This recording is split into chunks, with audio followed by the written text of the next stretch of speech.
अस्सलाम वालेकुम नाज़रीन जी। बेबी बाजी ड्रामा की इस एपिसोड में बताया गया है अंजाम नसीर का, अज़रा का और वासिफ की बीवी का। यानी कि ये समझिए निचोड़ निकल आया है कि इन लोगों ने जो कुछ बेबी बाजी के साथ किया है आज इनके साथ उल्टकर सामने आने वाला है। सबसे पहले स्टोरी बयान करते हैं नसीर की कि नसीर के साथ क्या हुआ है। जिस तरह नसीर के हाथ में आप कुल्ला देख रहे हैं, बड़े ही मज़े से शेरवानी और कुल्ला खरीद कर वो हाथ में ऐसे लिए खड़ा है, लेकिन जैसे ही उनका दरवाज़ा नॉक करता है और देखता है कि वहाँ पर कोई भी नहीं है, जिसकी वजह से काफ़ी परेशान होता है। लेकिन उसको अपनी मोहब्बत पर इतना यकीन होता है, इतना अंधा एतबार होता है कि वो फिर भी ये बात मानने को तैयार नहीं होता कि रक्षी मैडम उसको छोड़ के चली गई हैं। फिर भी वो यही समझ रहा होता है कि रक्षी उसको छोड़ के नहीं जा सकती। फिर भी उसके मुंह के ऊपर यही अल्फाज है। जैसे ही फ्लैट के मालिक से मिलते हैं, वहाँ पर जाकर उसको कहता है कि रक्षी मेरे से धोखा नहीं कर सकती।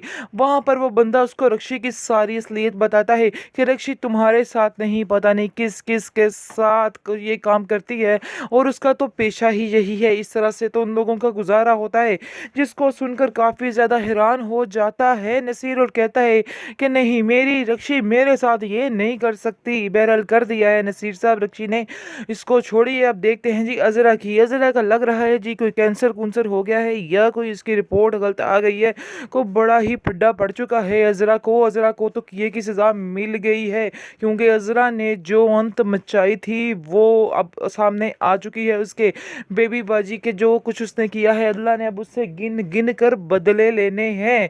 अब देखना कि उसका हालत क्या होती। अब जाके वो फिर माफ़ी तलाफ़ी करेगी और उसकी माँ कहेगी कि तुमने अज़रा जो कुछ किया है आज तक, देख लो तुम्हें ये सज़ा मिली है और तुम्हारे साथ जो कुछ हुआ है तो बेबी बाजी की बद्दुआ लग गई है, तुम्हें ये बात मान जाओ।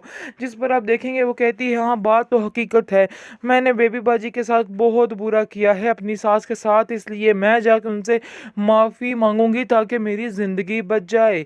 क्योंकि जो बेअज़रा के घर वाले हैं यानी कि उसका भाई और उसकी भाभी, वो भी उसे शदीद तंग आ चुके हैं और उसका भाई भी हाथ जोड़कर उसको कहता है कि खुदा का वास्ता है यहाँ से चली जाओ, पता नहीं जमाल भाई तुम्हें कैसे बर्दाश्त करते हैं। मैं तो उन पे हैरान हूँ कि आखिर तुम्हारे साथ उनका गुजारा कैसे हो गया है। वासिफ की बीवी अब अकेली हो गई है, तब उसको अंदाज़ा हो चुका है कि मेरी सास बहुत महान रही हैं और मैं उन पर खामखा शक करती रही और अज़रा भाभी के साथ लड़ती लड़की उनके साथ ही ऐसी ही बनने लग गई। लेकिन अब उसको इस चीज़ का एहसास बड़े अच्छे तरीके से हो चुका है। अब वो अपने किए की माफ़ी भी मांग चुकी है, लेकिन अब वो सबसे माफ़ी मांग कर ये कहना चाहती है कि उसने जो कुछ किया है बहुत गलत किया है, लेकिन आइंदा से कभी शिकायत का मौका नहीं मिलेगा। इस तरह आसमा की भी सुनी जाएगी, क्योंकि नसीर का तो जो होना था वो हो चुका है। बहरहाल आप देखेंगे कि ड्रामा जो है एंड के करीब है। ये बात है कि अब लेकिन उसकी भी शादी हो जाएगी, वलीद की भी समन के साथ, क्योंकि जाकर आसमा बात करेगी और कहेगी कि वलीद जो है बहुत ज़्यादा प्यार करता है इस समन के साथ, तो इसलिए आप लोग ऐसा नहीं कर सकते हैं। इस तरह उसके बाप का दिल भी मोम हो जाएगा और वो कहेगा कि मैं वलीद के साथ ही इसका रिश्ता कर लूँगा। इसलिए आप देखेंगे कि समन और वलीद भी काफ़ी ज़्यादा खुश रहेंगे। ये सब कुछ हुआ है, क्रेडिट जाता है वलीद को।